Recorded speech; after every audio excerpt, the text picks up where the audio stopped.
ஒரு 4 நாள் தாங்க ஆகும். வணக்கம். முதல்ல 4 நாள் தான் ஆகும். நான் ஸ்ரீவைகுண்டம் போய் சந்தோஷமாக பெருமாளையும் சிவனையும் தரிசனம் பண்ணிவிட்டு கோலப்பொடி கலர் கோலப்பொடி விற்கிற இடத்துல சந்தோஷமாக சிரித்து பேசிட்டு வீடியோ எடுத்துகிட்டு வந்து ஒரு வாரத்தில் இப்போ திரும்பவும் என் பையன்கிட்ட கேட்டு என்னை அந்த ஊருக்கு கூட்டிகிட்டு போன்னு சொல்லி போனால் பார்க்கவே சங்கடமாக இருக்குது. இத்தனைக்கும் நான் உள்ளக்கெல்லாம் போய் பார்க்கல, வெளியிலவே தான். ரோடு எல்லாமே நிறைய சேதமாகிருக்கு. ஏகப்பட்ட ஜேசிபிகள் வச்சு வேலை பார்த்துக்கிட்டு தான் இருக்கிறாங்க. 2 நாள் முன்னாடி வரைக்கும் ஒரே கூட்டமாக இருந்த அந்த ரயில் நிலையம் வெறிச்சோடி போய் கிடக்கு. ஏதோ முன்பகுதியில் வேலை பார்த்துட்டு இருக்கிறாங்கிறாங்க. நல்ல வேலைக்கு யாருக்கும் உயிருக்கு சேதம் இல்லாமல் காப்பாற்றினதுக்கு ரொம்ப ரொம்ப ரொம்ப மக்களுக்கு, அந்த தன்னார்வலர்களுக்கும் பேரிடர் மீட்புகளுக்கும் ரொம்ப நன்றி. இப்போவும் பார்த்தீங்கன்னாக்கா மூட்டையாக உணவு, அரிசி, இந்த மாதிரியான ராவான உணவுப் பொருட்கள் வந்து இறங்கிட்டு இருக்கு. தண்ணி எல்லாமே வந்து இறங்கிட்டு இருக்குது. அப்புறம் பார்த்தீங்கன்னா நான் அவ்வளோ ஒரு அடி உயரத்தில் பச்சை பசேர்னு பார்த்த அந்த பயிர்களெல்லாம் காணவே காணும், தண்ணிக்குள்ளே இருக்குது. இதே நிலை தொடர்ந்துச்சுன்னா அது அழுகி போயிடும். அப்புறம் பார்த்தீங்கன்னா ஆற்றுல வந்து ஆடுகள்லாம் செத்து மிதக்குது. வயிற்றெரிச்சலாக இருக்குது.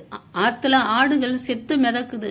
இதெல்லாம் போக இன்னும் எவ்வளோ போச்சோ தெரியல. இதை ஒரு சாலையை பார்த்தீங்களா, அழகாக இருந்த அந்த செடி கொடிகள்லாம் ஒன்றோட ஒன்று சிக்கி சின்ன பின்னமாகி கிடக்குது. மரம்லாம் வேரோட அப்படியே பேந்து கிடக்குது. சொல்லவே முடியலை. அவ்வளோ ஒரு வயிற்றெரிச்சலாக இருந்துச்சு எனக்கு பார்க்க. அவ்வளோ அழகாக இருந்த அந்த அந்த பாதையே இப்படி இருக்குதுன்னா இன்னும் ஊர்களுக்குள்ளே சின்ன சின்ன கிராமங்களுக்குள்ளே எப்படி இருக்கும்? நிவாரணப் பொருட்கள் எல்லாம் வந்து இருக்குது. அது முதல்வர் வராருன்னு சொல்கிறாங்க. அவர் வந்து தான் அதை துவக்கி வைப்பாருன்னு நினைக்கிறேன். நிறைய வேலைகள் நடந்துக்கிட்டு தான் இருக்குது. இப்போ யாரையும் எதுவுமே சொல்ல முடியாது. அந்த மாதிரி இவ்வளோ ஒரு கஷ்டத்துலையும் எல்லா ஊர்களுக்கும் இதையெல்லாம் செய்யணுங்கும்போது அது ரொம்ப நினச்சி பார்க்க முடியாத ஒரு கஷ்டமான வேலை. நம்ம போய் ஈஸியாக பார்த்துட்டு சொல்லிட்டு வந்துடுறோம், அவ்வளோதான். நீங்கள் பார்த்தீங்கன்னா லாரிகளில் போட்டு இந்த பரிசல்னு சொல்கிற வட்டமாக பரிசல் இருக்கும் பாருங்கள், அதெல்லாமே நிற்கிது. அந்த குழுக்களும் இருக்கிறாங்க. ஏன்னா இதுக்கும் மேலே மழை வந்தால் ஒரு புயலோடு போகாது. அடுத்தடுத்து ஏதாவது வந்துச்சுன்னா ஆயத்தமாக இருக்கணுங்கிற மாதிரி இருக்கிறாங்க. எனக்கு அதுதான் ரொம்ப கஷ்டம். 2 நாளைக்கு முன்னாடி தானே, ஒரு 4 நாள் முன்னாடி தானே போயிட்டு வந்தோம். அதுக்குள்ளே இந்த மாதிரி அலங்கோலமாயிருச்சு அப்படின்னு சொல்லிட்டு ரொம்ப வேதனையான ஒரு, சொல்லவே முடியல எனக்கு.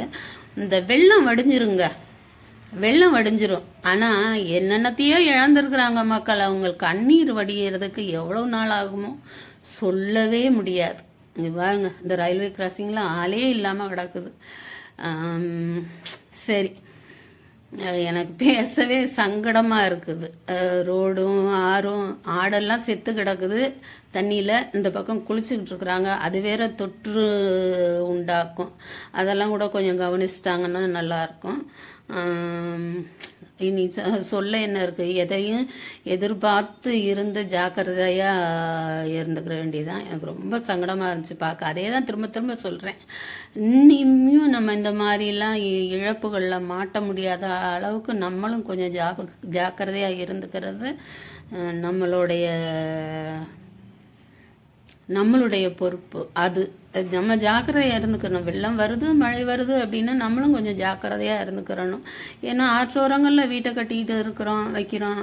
அப்போ மழை பெஞ்சா தண்ணி வரும் அப்படிங்கிற எண்ணம் இருக்க தான் செய்யணும். அதான் சொல்கிறேன், வெள்ளம் வடிஞ்சிரும்.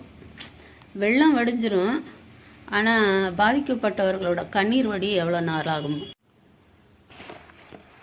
7 மணி 7:30க்குள்ளே மாத்திரையை சாப்பிட்டேன்னா தான் ஒரு 11-11:30க்காவது தூக்கம் வரும் எனக்கு.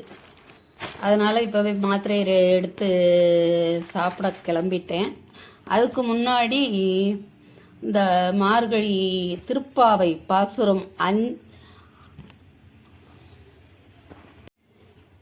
5வது பாசுரத்தை சொல்லிடலான்னு நினைக்கிறேன்.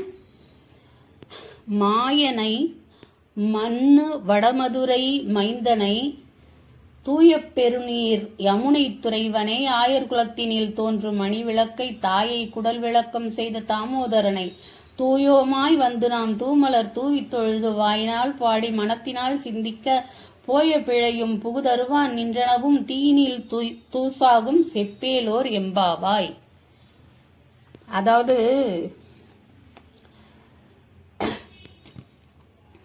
யமுனை கரையில் இருக்கிற மதுரா அதை தான் வடமதுரைன்னு சொல்லியிருக்காங்க. அந்த மதுராவில் பிறந்து அன்னைக்கு நைட் இரவே ஆயர்பாடிக்கு, அதாவது கோகுலத்துக்கு அவங்களுக்கு காவலனா வந்து சேர்ந்துட்டார் கண்ணன். அந்த கண்ணனை பரிசுத்தமான மலர்களை கொண்டு பூஜித்து அவருடைய திருநாமங்களை பாடினோம்னா கண்ணனோட அருளால நம்மளுடைய அனைத்து பாவங்களும் நெருப்பிலிட்ட பஞ்சு மாதிரி பொசுங்கிருமா. அதத்தான் சொல்றாங்க, மாயனை மண்ணு வடமதுரை மைந்தனை தூய பெருநீர் யமுனை துறைவனை ஆயர் குலத்தினில் தோன்றும் மணிவிளக்கை தாயை குடல் விளக்கம் செய்த தாமோதரனை தூயோமாய் வந்து நாம் தூமலர் தூவித் தொழுது வாயினால் பாடி மனத்தினால் சிந்திக்க போய பிழையும் புகுதருவான் நின்றனவும் தீயினில் தூசாகும் செப்பேலோர் எம்பாவாய். எதுக்காக இதை 2 தரம் சொன்னேன்னு கேட்டீங்கன்னா, அந்த கடைசி வரி போய பிழையும் புகுதருவான் நின்றனவும் தீயினில் தூசாகும் செப்பேலோர் எம்பாவாய். அதாவது அதுக்கு அர்த்தம் வந்து முன் செய்த பாவமும் பின்னாளில் செய்ய போகும் பாவமும் நெருப்பிலிட்ட பஞ்சு மாதிரி போயிருமா, எரிஞ்சு தூசாயிருமா, சாம்பலாயிருமா. அதுக்காக நம்ம வந்து நம்ம செஞ்ச பாவங்களுக்கு நம்ம தான் பலனை அனுபவிச்சாகணும். ஆனால் இறைவனோட நாமத்தை சொல்ற அந்த கணங்கள் வந்து நம்ம வேற எதையும் சிந்திக்காம, கெட்ட எண்ணங்களை சிந்திக்காம இருப்போம். அதனால அந்த நேரத்து பாவங்கள் இல்லாம போகுது. ஆனா நாம தெரிஞ்சே செய்யற பாவங்களுக்கு இப்ப சொல்லியிருக்காங்க இல்லையா, பின்னாளில் செய்ய போகும் பாவங்களையும் பின்னாலையும் பாவம் செய்யலாம். நம்ம சாமியை பாடிட்டு பின்னாலையும் என்ன வேணாலும் பாவம் செஞ்சுக்கிறோன்னா எல்லாரும் நான் கூட ஏதாவது செய்வேன். தெரியாம செய்யற பாவங்கள், அந்த தெரியாம செய்யற பாவங்கள் முன் பாவங்களும் சரி, பின்னாடி நம்ம தெரியாம செய்யற பாவங்களும் சரி, நெருப்பிலிட்ட பஞ்சு மாதிரி சாம்பலா போயிரும் அப்படிங்கிறது ஒரு கோதையினுடைய வாக்கு. அதுக்காக நான் தெரிஞ்சே எல்லாம் செய்வேன்னு சொல்லி பாசுரத்தை படித்த யாரும், அதாவது புதுசாக படிக்கிற யாரும் நினச்சிடாதீங்க. முன்னாடி செய்த வினைக்கே இப்போ நம்ம எவ்வளவோ கஷ்டப்பட்டுக்கிட்டு இருக்கோம். இனியும் கஷ்டப்படாமல் இருக்கணும்னா நாம் இன்னொருத்தருக்கு உதவி செய்யணுமே தவிர இன்னொருத்தருக்கு எந்த பிழையும் செய்யக்கூடாது. அதுதான் சரி. நீ நாளைக்கு அடுத்த ஒரு வீடியோவோட, நல்ல வீடியோவோட வரட்டுமா? நன்றி, வணக்கம்.